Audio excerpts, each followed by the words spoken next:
Ang kasalanan ni Akan. Ikapitong kabanata. Pero nilabag ng mga Israelita ang utos ng Panginoon na huwag kumuha ng kahit anumang handog na nakalaan ng buo para sa Panginoon. Kumuha si Akan ng mga bagay na hindi dapat kunin, kaya nagalit ng matindi ang Panginoon sa kanila. Si Akan ay anak ni Carmi, si Carmi ay anak ni Sabdi, si Sabdi ay anak ni Zerah. Nagmula sila sa lahi ni Huda. Mula sa Jericho, may inutusan si Josue ng mga tao para mag-espiya sa Ai, isang lungsod sa silangan ng Bethel, na malapit sa Bet-Aven. Kaya umalis ang mga tao para mag-espiya.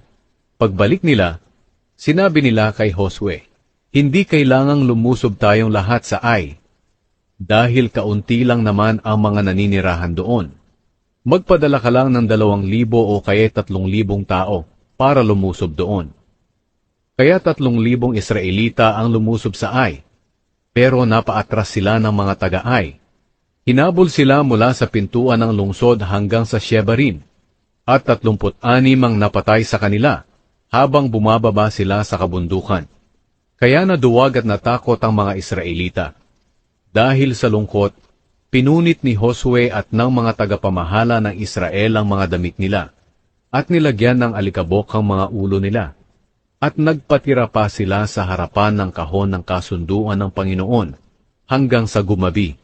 Sinabi ni Josue, "O Panginoong Diyos, bakit niyo pa po kami pinatawid sa ilog ng Hordan, kung ipapatalo niyo rin lang naman kami sa mga Amoreyo? Mabuti pang nanatili na lang kami sa kabila ng Hordan. Panginoon, ano po ang sasabihin ko, ngayong umurong na ang mga Israelita sa mga kalaban nila? Mababalitaan ito ng mga Kananeo at ng iba pang taga rito. Paiikutan nila kami at papatayin.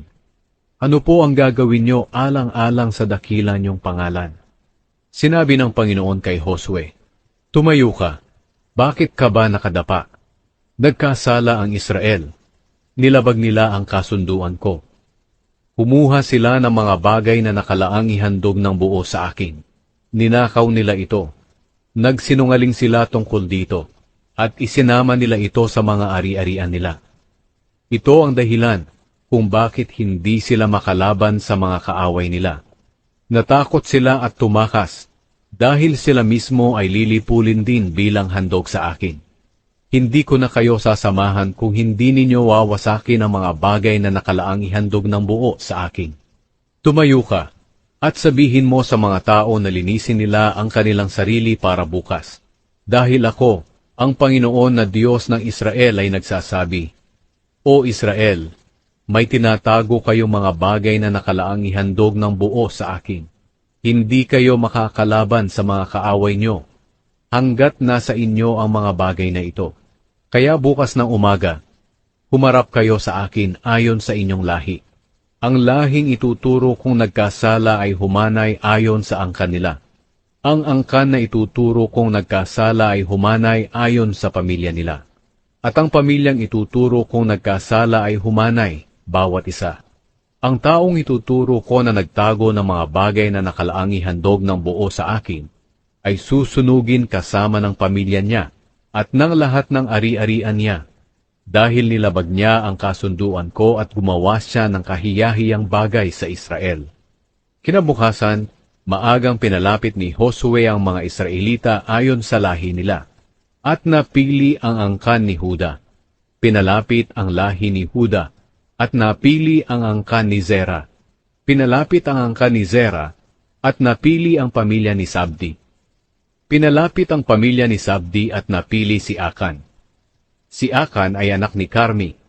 Si Carmi ay anak ni Sabdi, at si Sabdi ay anak ni Zerah na mula sa angkan ni Huda. Sinabi ni Josue kay Akan, Anak, parangalan mo ang Panginoon, ang Diyos ng Israel. Magsabi ka ng totoo sa harapan niya. Ano ang ginawa mo? Huwag mo itong ilihim sa akin. Sumagot si Akan, Totoong nagkasala ako sa Panginoon, ang Diyos ng Israel. Ito po ang ginawa ko.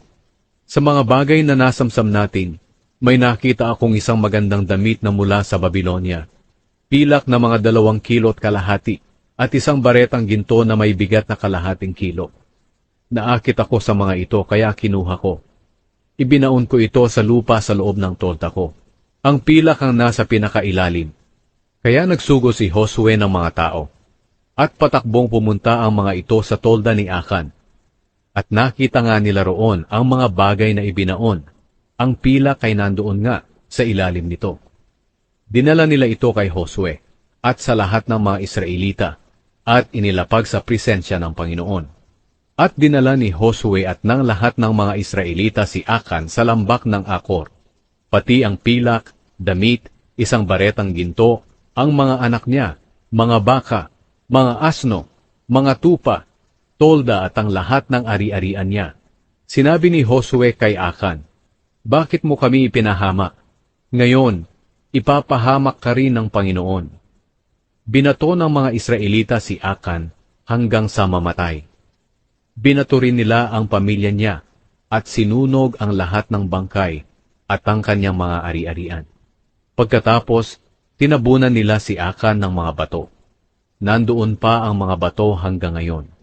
At ang lugar na iyon ay tinatawag na lambak ng Akor hanggang ngayon. At napawi ang galit ng Panginoon.